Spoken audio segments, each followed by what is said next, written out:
Olá pessoal, tudo bem? As eleições terminam neste domingo com notícias que não são muito boas para aqueles que disputam o Palácio do Planalto em 2026. Quando a gente olha esse conjunto de candidatos aí, pré-candidatos colocados para 2026, todos eles aí com algum motivo para sair um pouco desanimados dessa disputa de 2024. Primeiro caso, o caso mais emblemático, é o do presidente Luiz Inácio Lula da Silva, que mesmo estando no Palácio do Planalto e com a máquina federal na mão, provavelmente não vai conseguir um resultado expressivo mesmo após o segundo turno aí em algumas capitais, né? O PT com muitas dificuldades, 3 capitais ainda no segundo turno, mas com chances de eventualmente até perder essas 3 capitais e ficar sem nenhuma, como se deu também na eleição anterior. E é bom lembrar que o crescimento do centro e o crescimento da direita fazem com que os parlamentares lá no Congresso acabem acenando um pouco mais para esse centro, para a direita, e dificultando a vida do Palácio do Planalto. Se a gente olha a vida do ex-presidente Jair Bolsonaro, né, que está inelegível, mas tenta de alguma forma ainda invalidar essa inelegibilidade para disputar as eleições de 2024, ele também saiu fustigado porque houve um rompimento na direita,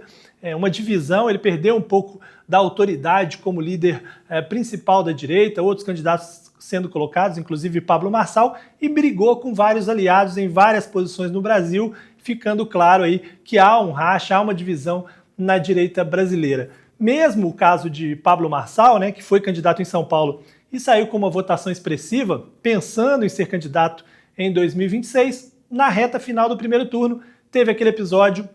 em que ele usou um laudo falso contra Guilherme Boulos e isso levou para ele um problema judicial. Provavelmente ele vai se tornar inelegível para 2026, então isso acaba sendo um problema também para Pablo Marçal, que por causa disso, embora tenha tido um resultado expressivo para alguém que estava num partido pequeno em São Paulo, também tem essa dificuldade para 2026, né? Tarcísio de Freitas foi um dos que são apontados como vencedores nessa disputa, se conseguir eleger Ricardo Nunes no domingo, mas também viu essa dificuldade, o embate com Pablo Marçal, nas suas redes sociais, muitas pessoas de direita reclamando do apoio que ele prestou a Ricardo Nunes, e se eventualmente Pablo Marçal não ficar inelegível, pode ser um adversário complicado para ele dentro do campo da direita, seja na eleição nacional ou seja numa eleição estadual. Se a gente olha Brasil afora, tem outros governadores que tiveram dificuldades ainda maiores, né? Caso de Romeu Zema, por exemplo, que praticamente desapareceu nas eleições, o candidato que ele apoiou no primeiro turno em Belo Horizonte sequer foi ao segundo turno, e no segundo turno praticamente não foi utilizado numa campanha de direita, tentou também se nacionalizar de alguma maneira em outras capitais, em outras cidades Brasil afora, mas foi pouco notado. Uma situação semelhante à situação que vimos, por exemplo, com o Eduardo Leite, lá no Rio Grande do Sul também, o candidato dele, a candidata dele, no caso, Juliana Brizola, ficou no primeiro turno, e no segundo ele não conseguiu